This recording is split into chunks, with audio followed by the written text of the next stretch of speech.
Question number 4 में जो है ये 4 पार्ट्स हैं और ग्रेटेस्ट इंटीजर से रिलेटेड है। तो ग्रेटेस्ट इंटीजर में जो सिंबल उसने यूज किया है वो ये डबल ब्रैकेट यूज किया है। तो होप सो हम में से बहुत लोगों ने फर्स्ट टाइम देखा होगा, क्योंकि हम ग्रेटेस्ट इंटीजर का जो ब्रैकेट लगाते हैं वो सिंगल ब्रैकेट लगाते हैं। तो इस ऑथर ने डबल लगाया है, क्योंकि अगर हम सपोज इंफॉर्मेशन ना दें और सिंगल ब्रैकेट ऐसे लगा दें तो ऐसा भी फीलिंग आती है कि भाई ये कैपिटल ब्रैकेट लगी हुई है, मतलब गारंटी नहीं दे सकते इस बात की कि ये ग्रेटेस्ट इंटीजर फंक्शन की ब्रैकेट है। सो ऑथर ने यहाँ पर बाटल एंड शर्बट ने डबल ब्रैकेट का यूज किया है कि कोई कंफ्यूजन ना हो। Double bracket means greatest integer notation. और क्वेश्चन क्या है, discuss the continuity and discontinuity point of this function. मतलब कहाँ कहाँ पर ये कॉन्टिन्यूस है ये चेक करना और कहाँ कहाँ पर डिसकॉन्टिन्यूस है। तो वैसे तो ये स्कूल लेवल पे भी क्वेश्चन होता है, ठीक है। तो ये जो फंक्शन है वो इंटीजर्स वाले पॉइंट पे कॉन्टिन्यूस सॉरी डिसकंटिन्यूस होता है एंड नॉन इंटीजर्स वाले पे कॉन्टिन्यूस होता है। तो इसको हम चेक करके दिखाते हैं। Let's see be any real number. Case 1, if C belonging to z. तो हम शो करने वाले हैं कि अगर इंटीजर्स पे चेक करेंगे तो ये डिसकंटिन्यूस आएगा। और डिसकंटिन्यूस शो करने के लिए हम सीक्वेंशियल क्राइटेरिया जो है उसका, जो डिसकंटिन्यूटी क्राइटेरिया है वो यूज कर रहे हैं। तो उसमें क्या होता है अगर मैं याद दिलाऊं तो हमें एक सीक्वेंस कोई ढूंढनी होती है जो सी पे कन्वर्ज करे। पॉइंट सी ही लिया है तो सी लेंगे, अगर नंबर होता तो नंबर पे कन्वर्ज करने में। तो हमें एक सीक्वेंस पिक करनी है कैसे भी डोमेन के अंदर। अब यहाँ डोमेन रियल नंबर है, नो इशू, तो वो पार्ट की जरूरत नहीं है। तो हमें एक सीक्वेंस पिक करनी है जो सी पे कन्वर्ज करे। बट उसमें भी खास बात ध्यान रखनी है कि जब उसको एफ में लिखें तो वो कन्वर्जेंट सीक्वेंस ना बने। ठीक है, तो मैं ये सीक्वेंस ये चूज कर रहा हूँ 1/n। ठीक है, यहाँ पर मुझे एक 1/2n लगाना है। ये 2 लगाने की एक स्पेशल वजह है, क्योंकि ग्रेटेस्ट इंटीजर फंक्शन है। तो नेक्स्ट स्टेप में अभी मैं बताता हूँ आपको 2-3 स्टेप के बाद कि यहाँ 2n लगाना ही क्यों स्पेशली रिक्वायर्ड है। क्योंकि अगर 2 नहीं लगाएंगे तो c माइनस 1/n होगा, और अगर n नेचुरल नंबर है तो ये c माइनस 1 आ जाएगा, तो वो -1 थोड़ी थोड़ी प्रॉब्लम करता है, इसलिए ऐसा है। ठीक है, सो अगर आप xn को देखें तो क्या हो, कहां पर लाई करता है, देखो xn is a sequence in, इसकी रेंज क्या है, मैं रेंज स्पेसिफाई कर रहा हूं।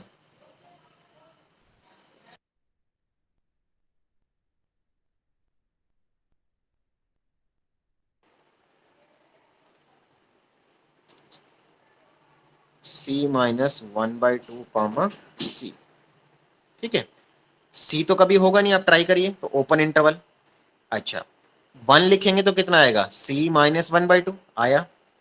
फिर देखो c-1/4, c-1/6। थोड़ा सा ध्यान से सोचो, ये वैल्यू छोटी होती जा रही है तो पूरी बड़ी होती जा रही है। तो बड़ी होती जा रही है तो इसका मतलब है कि ये नंबर सबसे छोटा फिर उससे बड़ा होता जाएगा, और अप्रोच कहाँ पे करेगा, ये c पे अप्रोच करेगा। ठीक है, दैट कन्वर्ज टू c। तो ये एक सीक्वेंस है इस डोमेन, इस रेंज के अंदर। ये वैसे क्वेश्चन के अकॉर्डिंग जरूरत नहीं था कि किस रेंज में या किस डोमेन में कहाँ सीक्वेंस है। एक्चुअली हम ग्रेटेस्ट इंटीजर में डील कर रहे हैं तो इसकी जरूरत पड़ेगी कि भाई इसकी वैल्यू क्या है, क्योंकि जब इसको ग्रेटेस्ट इंटीजर में लिखोगे तो पता होना चाहिए ना कि लेफ्ट साइड में और राइट साइड में क्या इंटीजर है। So that's why. ठीक है ना, अब हम इसको फंक्शन में लिख के देखते हैं क्या होता है। एफ एक्स एन, तो एफ एक्स एन मतलब ग्रेटेस्ट इंटीजर फंक्शन दे रखा है आपको, उसके अंदर एक्स एन लिखो, और एक्स एन क्या है आपका, c-1/n। ठीक है, सो बी केयरफुल, c-1/2 आंसर। अब देखो मैं थोड़ा लाइन से समझाता हूँ इसको। हमने केस 1 में c इंटीजर लिया हुआ है, तो इससे छोटा इंटीजर कौन सा होगा, c-1 होगा, और इससे बड़ा इंटीजर कौन होगा, c+1 होगा। हमारा सीक्वेंस कहां से कहां लाई कर रहा है, c-12, मतलब यहां है ना, c-12 से c के ओपन इंटरवल में, ये इस पोर्शन में हमारा सीक्वेंस की रेंज है।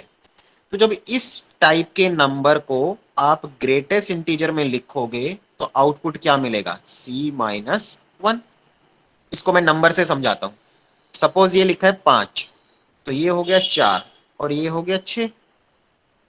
अब c माइनस 1/2n क्या होगा, c मतलब 5, 5 माइनस 1/2n, तो जब भी आप n के लिए लिखोगे तो 4 पॉइंट समथिंग आएगा, है ना। तो 4 पॉइंट समथिंग अगर हम ग्रेटेस्ट इंटीजर में लिखते हैं तो कितना आना चाहिए, 4 आना चाहिए। 4 मतलब ये c माइनस 1, वही हमने लिखा, क्योंकि अगर नंबर होता तो कैलकुलेशन में दिखाई देता, बट वेरिएबल है तो थोड़ा सा ध्यान रखना पड़ेगा। तो ये आपकी एक कांस्टेंट सीक्वेंस जैसी टर्म आ गई आपके पास। अच्छा, एफ सी कितना है, क्योंकि हमें देखना है ना एफ सी पे कन्वर्ज हो रहा है कि नहीं। सी कैसा नंबर है, इंटीजर है, और एफ क्या है, ग्रेटेस्ट इंटीजर। तो ग्रेटेस्ट इंटीजर में जब इंटीजर लिखते हैं तो सेम ही आता है, करेक्ट। तो आप देख सकते हो सी माइनस 1 और सी तो कभी इक्वल हो ही नहीं सकते, हो सकते हैं क्या, नहीं हो सकते। So clearly limit of F x N tends to infinity पे कितनी आ रही है, C minus 1, which is obviously not equal to F C. तो हमने क्या कर लिया इस क्वेश्चन में, एक सीक्वेंस ढूंढ ली एक्स एन जो सी पे कन्वर्ज कर रही थी, लेकिन F x N F C पे कन्वर्ज नहीं कर रहा। तो हमारा function F is not continuous at C हो गया, ठीक है। और सी कहां बिलोंग कर रहा है, इंटीजर में, तो इंटीजर वाले सारे पॉइंट्स पे ये डिसकंटिन्यूअस प्रूफ हो गया, ठीक है। केस 2 लेते हैं हम। If c doesn't belonging to integer, मतलब कि डेसिमल में नंबर, then there exist n not belong to Z such that n not minus 1, या प्लस ले लेते हैं, कैलकुलेशन थोड़ी सिंपल लगेगी आपको, क्योंकि हमेशा लेफ्ट नंबर यूज होता है। तो अब देखो सी इंटीजर नहीं है, तो मैं फिर समझाता हूँ। सी इंटीजर नहीं है तो कोई डेसिमल में नंबर है, जैसे 2.1 हो गया, तो 2.1 किसके बीच में होता है, 2 और 3 के बीच में। तो वही हमने किया यहाँ कि हमारा सी एक डेसिमल नंबर है, तो उसके लेफ्ट साइड में भी एक इंटीजर होगा और एक राइट साइड में भी इंटीजर होगा, और वो सक्सेसिव इंटीजर होंगे, लगातार वाले, मतलब दो कॉन्जिक्यूटिव इंटीजर्स के बीच में सी लाई करेगा इस बार। तो कौन से कॉन्जिक्यूटिव के बीच में लाई कर रहा है, हमने वो एन नॉट की हेल्प से ले लिया, एक एन नॉट और एक एन नॉट प्लस 1, ठीक है। हाँ, अब इसके बाद देखते हैं।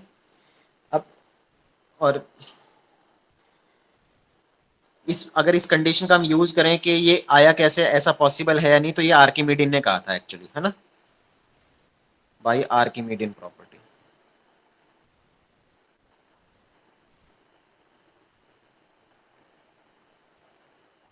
ठीक है, आर्किमिडीन प्रॉपर्टी से ऐसा एन नॉट मिलेगा, ये इस बात की गारंटी है।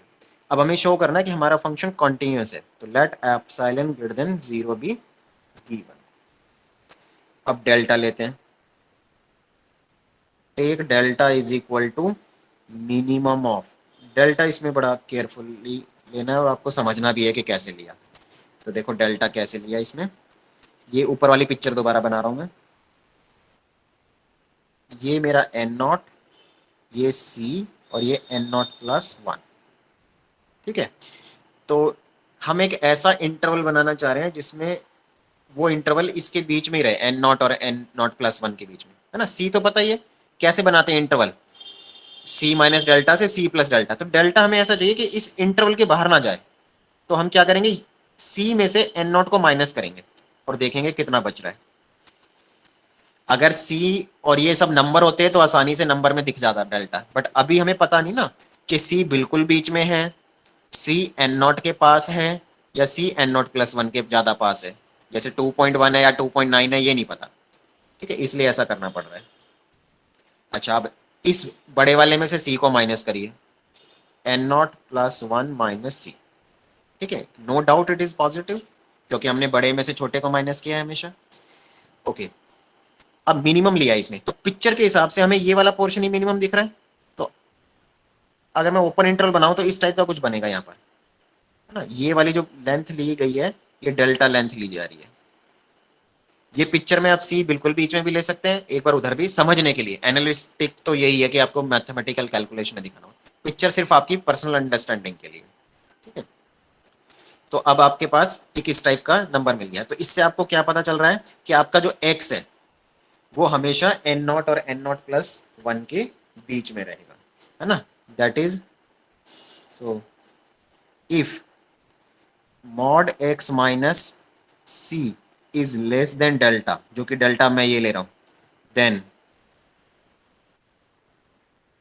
x belonging to n not comma n not plus one. ये बहुत जरूरी है हमारे लिए, क्योंकि हम ग्रेटेस्ट इंटीजर में लिखेंगे तो कितना आंसर आएगा ये पता लगाने के लिए।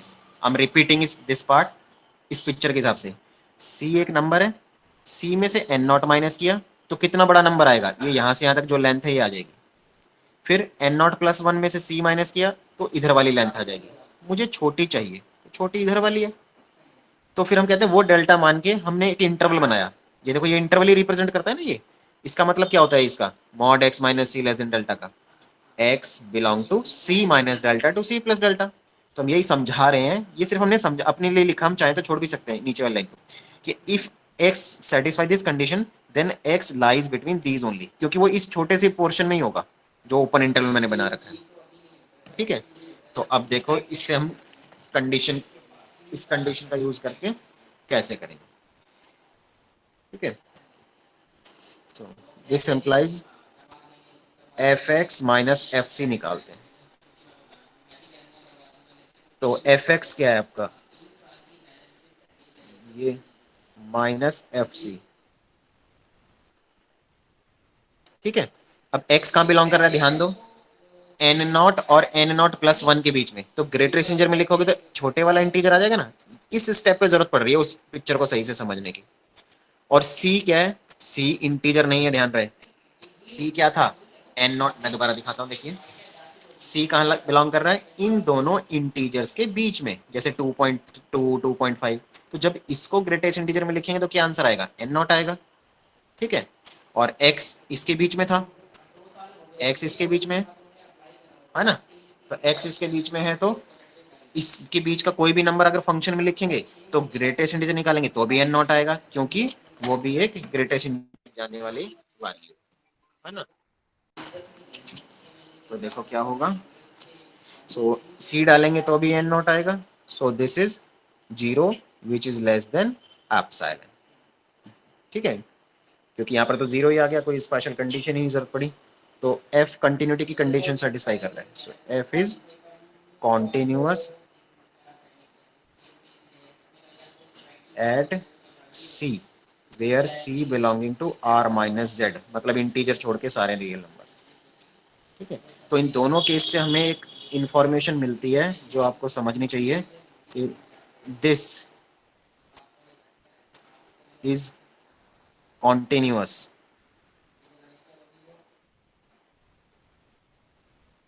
बस if and only if x is non integer. ठीक है, मतलब इस टाइप का जो फंक्शन होता है वो कंटिन्यूस कब होगा, जो उसके अंदर लिखा हुआ इनपुट है वो नॉन इंटीजर होना चाहिए। ठीक है, इसका हम कई बार एंट्रेंस वगैरह में भी यूज कर सकते हैं। अगर मान लो ग्रेटेस्ट इंटीजर में काफी कॉम्प्लिकेटेड से वैल्यू आ रखी है, जैसे अभी हमें इसी क्वेश्चन में भी मिलेंगी आगे, तो हम कैसे जज करें। लेकिन सिर्फ इतना ही पार्ट लिखा होना चाहिए, याद रहे, कुछ प्रोडक्ट में नहीं होना चाहिए। जैसे प्रोडक्ट वाला केस मैं आगे लूँ आपके लिए, फंक्शन का नाम G X and X greatest integer of X. तो ये क्या है, x multiply greatest integer of x। और इसमें भी हमें क्या करना है, सेम वही कॉन्टिन्यूटी और डिसकॉन्टिन्यूटी के पॉइंट्स फाइंड आउट करने हैं। इस x की वजह से एक पॉइंट का इफेक्ट एक्स्ट्रा पड़ेगा हमारे पास। तो let's see belonging to real number. Case one, if c belonging to z minus zero, मतलब इंटीजर लिया लेकिन जीरो को छोड़ के सिर्फ। सो केस वन में हम क्या ले रहे हैं, c belong to z minus zero, मतलब हम सारे इंटीजर्स पे चेक कर रहे हैं एक्सेप्ट जीरो। मतलब हम ये जस्टिफाई करेंगे इसमें कि भाई जीरो पे बिहेवियर थोड़ा अलग है और नॉन जीरो इंटीजर्स पे बिहेवियर थोड़ा अलग है। ठीक है, so let x n is equal to c minus 1/2n n belonging to natural number. So clearly this sequence converging to C. Clearly limit of xn is C. Now I have to calculate fxn. तो fxn लिखेंगे, fx देखो ये रहा ऊपर, तो xn greatest integer of xn, तो कितना आएगा c minus 1/2n and greatest integer of c minus 1/2n, correct. अब c माइनस 1/2n किसके बीच में है, तो मैं फुल डिस्कशन छोड़ रहा हूँ इसकी, प्रीवियस पार्ट के जैसी है, वो c माइनस 1 और c के बीच में रहेगी, so that's why this becomes c minus 1, ठीक है। और अब इसमें अगर आप लिमिट डालोगे तो कितना आएगा, limit n tends to infinity f x n, तो एक जगह आपको 1/2n दिख रहा है, दिस बिकम 0, सो हमारे पास आ जाएगा सी स्क्वायर माइनस सी, इस टाइप का एक्सप्रेशन आ गया। And what is my f c, क्योंकि मुझे ये चेक करना है कि ये बराबर है कि नहीं, एफ सी क्या होगा, C greatest integer of this one. So what is C, C is a integer, तो इंटीजर है तो ग्रेटेस्ट इंटीजर वैल्यू इसकी सी ही आ जाएगी and it becomes C square. सो अब हमें चेक करना है कि लिमिट सेम तो नहीं है कहीं, no, claim they are not equal, claim, claim या लेट इफ पॉसिबल लिख लो, छोटी सी टर्म है, let if possible c square minus c is equal to c square. Actually हम चेक करना चाह रहे हैं क्या ये बराबर तो नहीं है, तो सी स्क्वायर कैंसिल हो गया, तो सी इज इक्वल टू 0 आ गया। So this is a contradiction, क्योंकि हमने सी को क्या लिया हुआ है, नॉन जीरो इंटीजर्स लिया हुआ है ना, केस 1 में। So since c is not equal to 0 therefore they are not equal actually, और दे आर नॉट इक्वल का मतलब क्या है, इसकी लिमिट एफ सी नहीं है ना। So this implies limit of fxn not equal to fc. So by discontinuity criteria,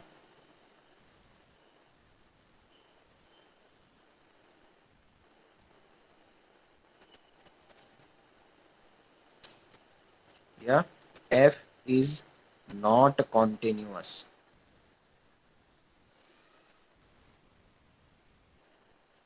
at c where c is a integer except 0, मतलब 0 के अलावा बाकी सारे इंटीजर्स पे फंक्शन डिसकंटिन्यूअस है, ठीक है। केस 2 लेते हैं हम, केस 2 हम ले रहे हैं व्हेन c इज 0, हम 0 पे शो करेंगे कि फंक्शन कॉन्टिन्यूअस है, तो कॉन्टिन्यूअस के लिए थोड़ा एप्सिलॉन वाली अप्रोच चलेगी। एज ए बिगिनर आप सोचेंगे कि भाई हमें एकदम से कैसे पता चलेगा, तो ऑब्वियसली डिफिकल्ट टास्क, बट आप पहले एनालाइज करें कि सोल्यूशन देख के कैसे प्रोसीड कर रहे हैं। So yes, for this we are taking delta is 1।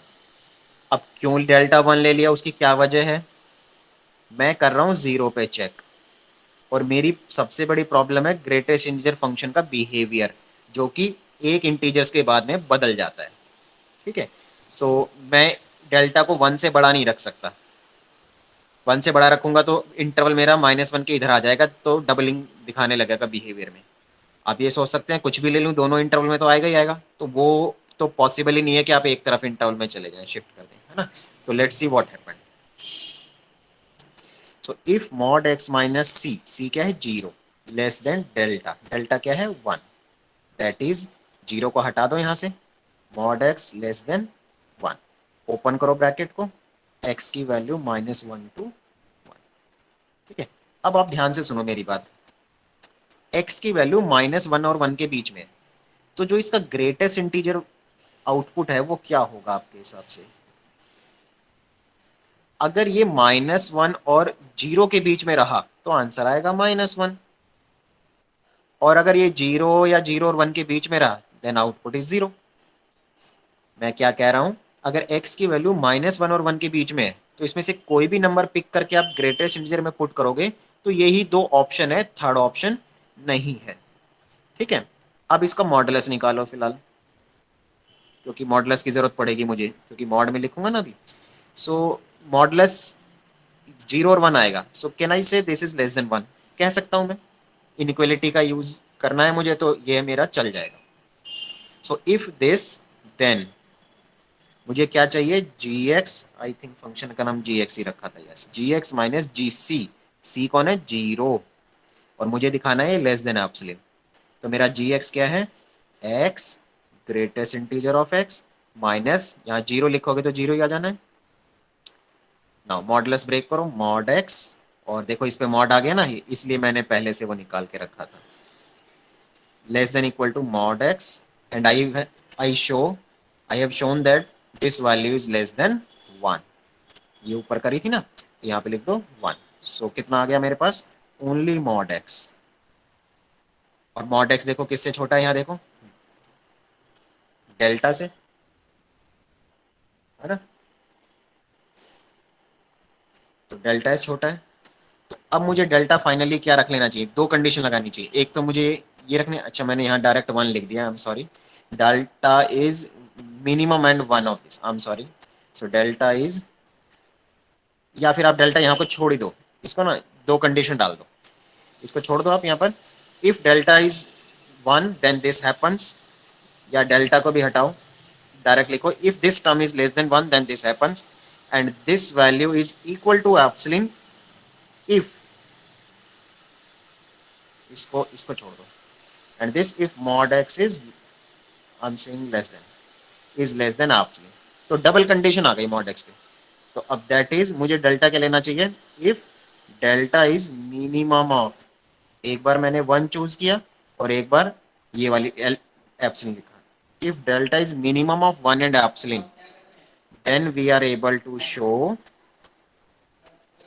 gx minus g0 is less than epsilon।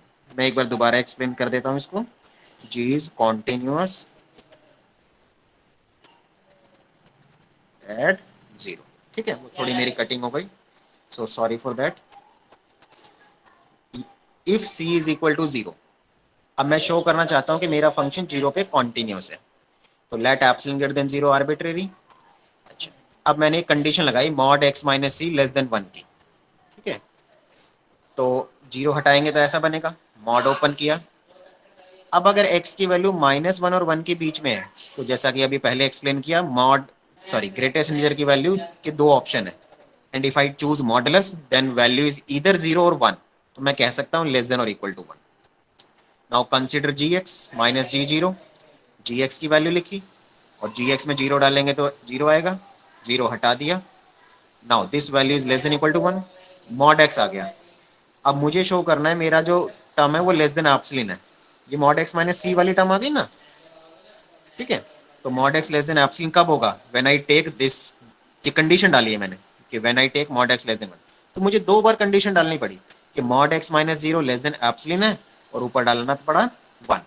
तो फाइनली पूरे स्टेप कंप्लीट करने के लिए मुझे इनका मिनिमम चूज करना होगा, ठीक है। तो अगर मैं डेल्टा को इनका मिनिमम ले लेता हूँ, तो जी x minus g zero less than epsilon आ जाएगा, सो जी इज कॉन्टिन्यूस एट 0, ठीक है। तो ये आपका इसका बी पार्ट का सोल्यूशन हो जाएगा। तो हम सी पार्ट पे आगे बढ़ते हैं।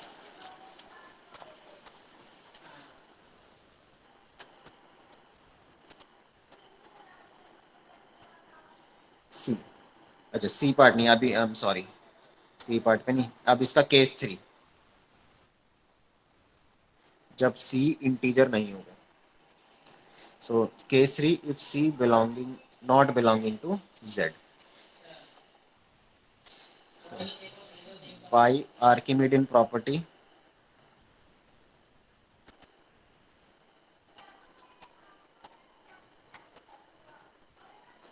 There exist n not belong to Z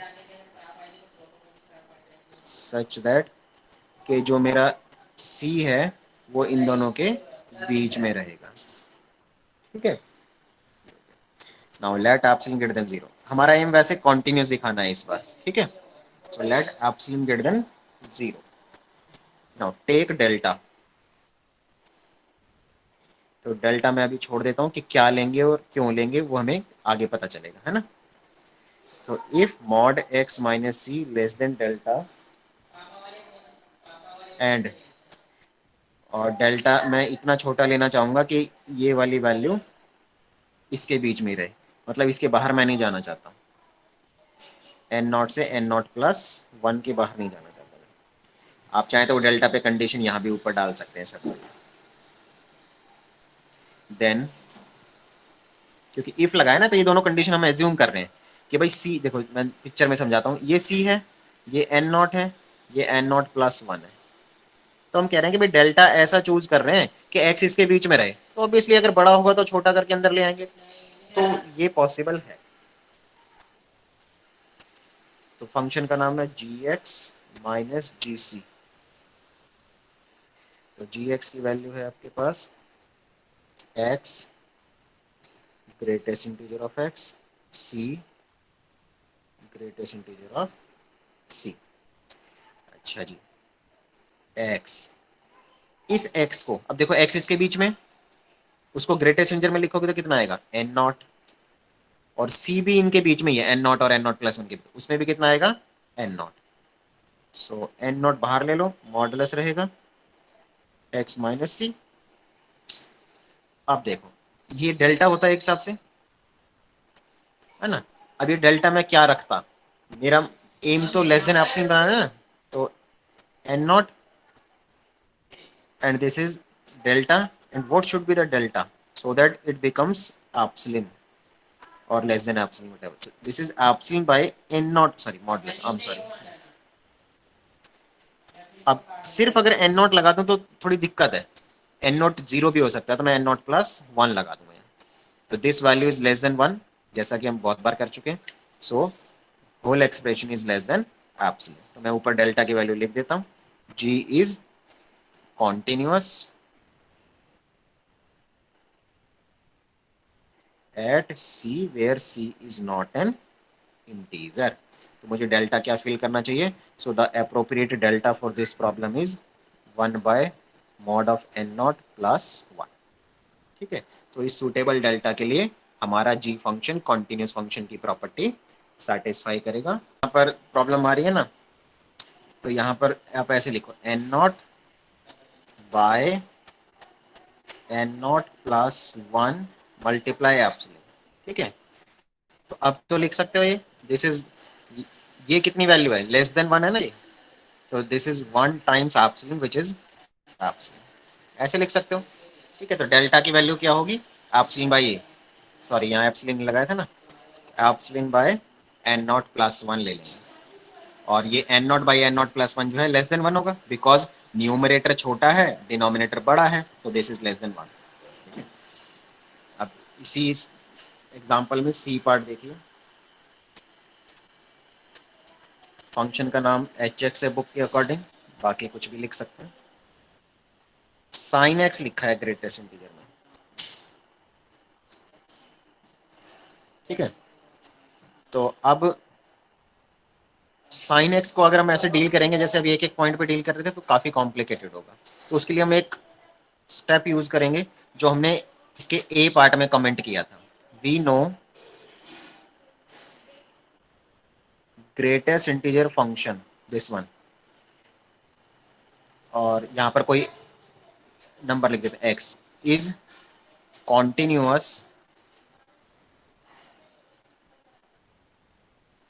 if and only if x is non integer.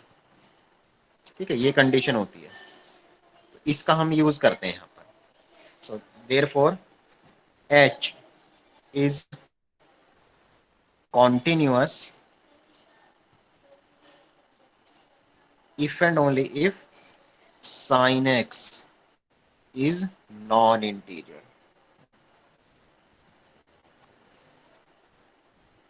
और यू कैन से कब डिसकंटिन्यूस होगा,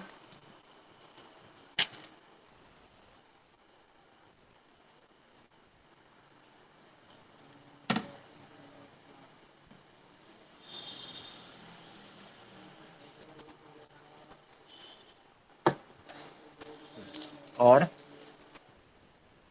h is discontinuous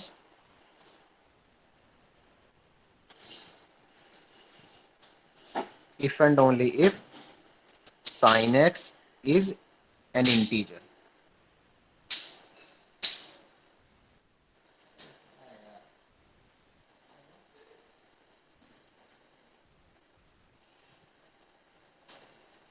So we know the integral value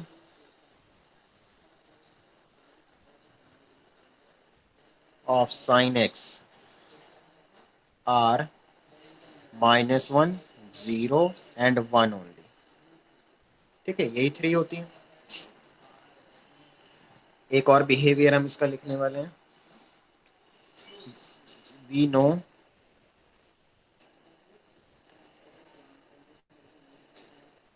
the function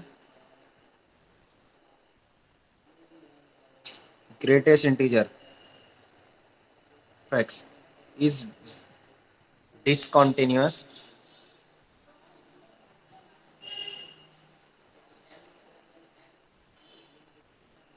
at c belonging to z because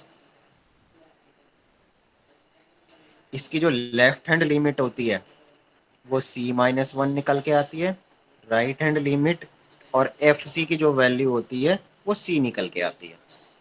ठीक है, that is it is right discontinuous या discontinuous from right, sorry left, discontinuous from left at C. क्योंकि left वाली value in दोनों के equal नहीं होती greatest integer में, इसलिए ये लेफ्ट वाले पॉइंट की वजह से डिसकंटिन्यूअस होता है. ठीक है, इस चीज को हम क्यों हाईलाइट कर रहे हैं, क्योंकि साइन की रेंज लिमिटेड होती है, that's why. Now as range of sine x belonging to -1 to 1, तो इसमें आप देखो लेफ्ट की कोई गुंजाइश नहीं है -1 पे, है ना. 0 में होगी और 1 पे भी होगी लेफ्ट में, लेकिन -1 का लेफ्ट नहीं होगा क्योंकि उसका पार्ट ही नहीं होता वहां पर. That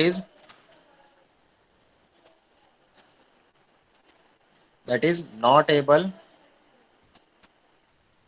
to calculate limit when sin x is less than -1. तो इससे हमें क्या पता चला, सो that is so hence h जो फंक्शन है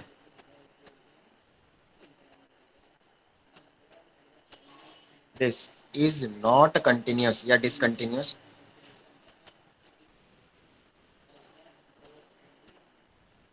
was when sin x is 0 और 1. तो -1 इसमें इंक्लूड नहीं होगा. क्यों नहीं होगा, वैसे जैसे हमने देखो एक बार तो हमने शॉर्ट में ही कह दिया डायरेक्टली कि भाई ये फंक्शन डिसकंटिन्यूअस कब होता है, जब साइन की वैल्यू 1, -1 और 0 होती है. मतलब जो इसका इनपुट जो है -1 होता है या 0 होता है, या क्योंकि इंटीजर यही तीन ऑप्शन हो सकते हैं. अब डिसकंटिन्यूअस वो लेफ्ट की वजह से होता है, तो साइन जो फंक्शन है वो -1 पे डिसकंटिन्यूअस नहीं हो पाएगा. क्यों, क्योंकि जब साइन एक्स की वैल्यू -1 होगी तो उसमें लेफ्ट राइट और एफ सी निकालेंगे तो लेफ्ट है ही नहीं आपके पास, -1 के लेफ्ट में आप जा ही नहीं सकते, और वो उसकी डिसकंटिन्यूअस होने की वजह से वजह लेफ्ट हैंड लिमिट ही होती है. तो इसका मतलब है उसमें दो ही ऑप्शन निकल पाएंगे, एक left hand sorry right hand limit और एक एफ सी, जिसमें वो दोनों इक्वल हो जाएंगे, तो इसलिए कंटिन्यूअस हो जाएगा. तो एच जो है फाइनली कब नॉट कंटिन्यूअस होगा, जब साइन एक्स 0 होगा या फिर 1 होगा.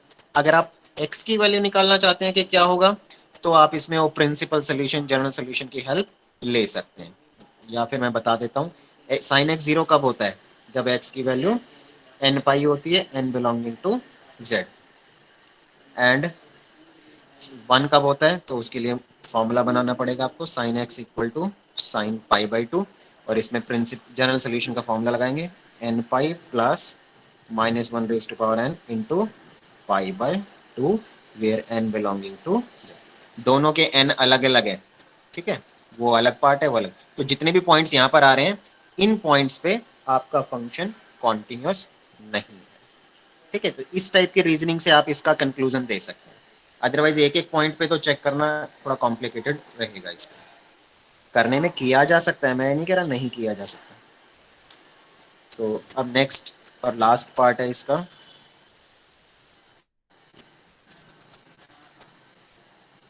के x is equal to 1/x।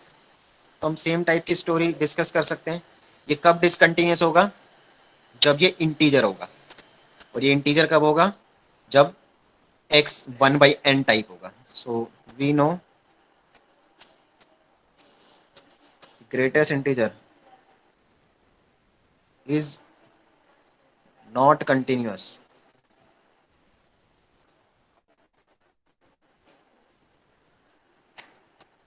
only when x is an integer, that is k is not continuous